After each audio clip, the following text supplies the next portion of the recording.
Assalamualaikum warahmatullahi wabarakatuh. Selamat malam yang terhormat Ibu Ratna Dwi Jayanti, SEMM, selaku dosen mata kuliah Manajemen Strategik dan teman-teman seperjuangan yang saya banggakan.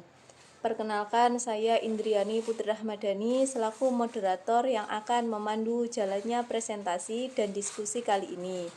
Hari ini yang bertugas melakukan presentasi adalah kelompok 9 dengan materi jenis isu-isu keuangan implementasi strategi. Sebelum itu, saya akan perkenalkan nama anggota kelompok 9.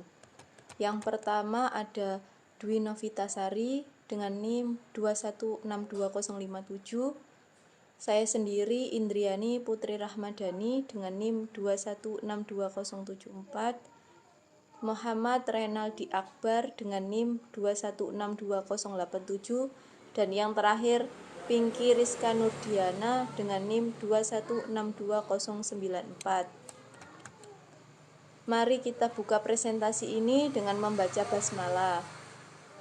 Selanjutnya sesi kedua yaitu presentasi. Kepada anggota kami dipersilahkan. Iya, saya mulai yang A, yaitu tentang definisi implementasi strategi. Iya, selanjutnya, implementasi strategi adalah jumlah keseluruhan aktivitas dan pilihan yang dibutuhkan untuk dapat menjalankan perencanaan strategis. Implementasi strategi ini merupakan wujud pelaksanaan dari perencanaan strategi yang telah dibuat oleh manajemen guna mencapai tujuan perusahaan.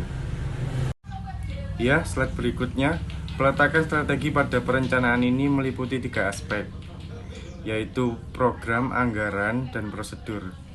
Untuk yang pertama, program meliputi rencana penyelesaian mengenai kegiatan yang akan dilakukan. Yang kedua, anggaran meliputi dana yang dikeluarkan dalam pelaksanaan program implementasi yang direncanakan oleh manajemen. Untuk yang ketiga, prosedur mengenai urutan langkah yang dibutuhkan untuk pelaksanaan program. Slide berikutnya yaitu B, isu-isu keuangan dalam implementasi. Ya, slide selanjutnya yaitu mengenai beberapa hal yang penting dalam bagian ini adalah sebagai berikut. Yang pertama, penggalangan modal. Untuk yang kedua, perhitungan laporan keuangan. Ketiga, pembuatan anggaran. Dan yang keempat, evaluasi nilai atau kelaikan bisnis. Ya, slide berikutnya menjelaskan tentang kebijakan keuangan. Berikut adalah contoh-contoh keputusan yang membutuhkan kebijakan keuangan atau akuntansi. Yang pertama, menggalang dana dengan utang, jangka pendek atau jangka panjang, atau dengan saham preferen atau saham biasa. Yang kedua, menyewa atau membeli aset tetap. Tiga, menentukan rasio dividen yang memadai. Keempat, menggunakan pendekatan akuntansi, LIFO, FIFO, atau nilai pasar.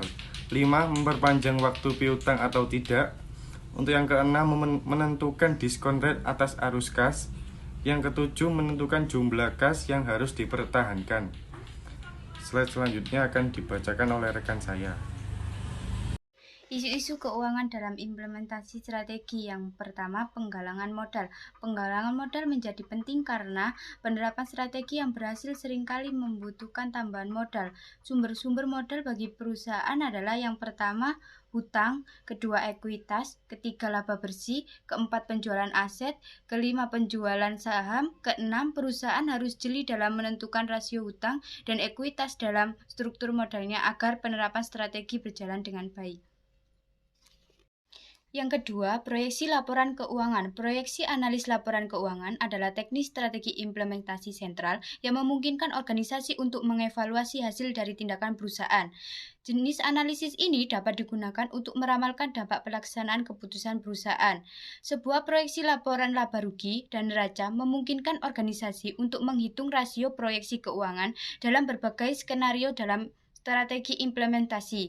Jika dibandingkan dengan tahun sebelumnya dan dengan rata-rata industri, rasio keuangan dapat memberikan gambaran kelayakan berbagai implementasi strategi. Proyeksi laporan keuangan merupakan bentuk dari perencanaan keuangan. Proyeksi akan memudahkan perusahaan melihat apa yang akan terjadi beberapa tahun yang akan datang. Yang ketiga adalah anggaran keuangan atau financial budget. adalah dokumen yang merinci bagaimana dan akan diperoleh dan dihabiskan untuk kurun waktu tertentu. Anggaran tahunan adalah yang paling lazim walaupun kurun waktu anggaran bisa dari 1 hari sampai 10 tahun. Anggaran keuangan juga dilihat sebagai alat untuk membatasi pengeluaran, tetapi sebagai metode untuk memanfaatkan sumber daya sebagai organisasi yang paling produktif dan menguntungkan. Ketika sebuah organisasi mengalami kesulitan keuangan, anggaran sangat penting dalam implementasi strategis. 4. Mengevaluasi nilai dari suatu bisnis. Mengevaluasi nilai dari suatu bisnis atau worth of a business adalah hal yang paling penting bagi implementasi strategis, karena strategis yang integratif, intensif, dan diverifikasi biasanya diterapkan dengan mengambil alih lain. Diverifikasi biasanya diterapkan dengan mengambil alih perusahaan lain. Strategis lain seperti pengunduran diri atau divest mungkin bisa mengakibatkan terjadinya satu divisi dalam organisasi atau perusahaan itu sendiri. 5 yaitu menentukan apakah perlu go public. Menjadi perusahaan publik berarti menjual sebagian kepemilikan perusahaan ke orang lain dengan tujuan untuk memperoleh tambahan modal. Konsekuensinya, hal tersebut mengurangi kendali pemilik atau perusahaan. Menjadi perusahaan publik tidak disarankan bagi perusahaan yang penjualannya kurang dari $10 juta karena biaya awal untuk melakukannya sangat tinggi. Demikian kegiatan presentasi dan diskusi hari ini.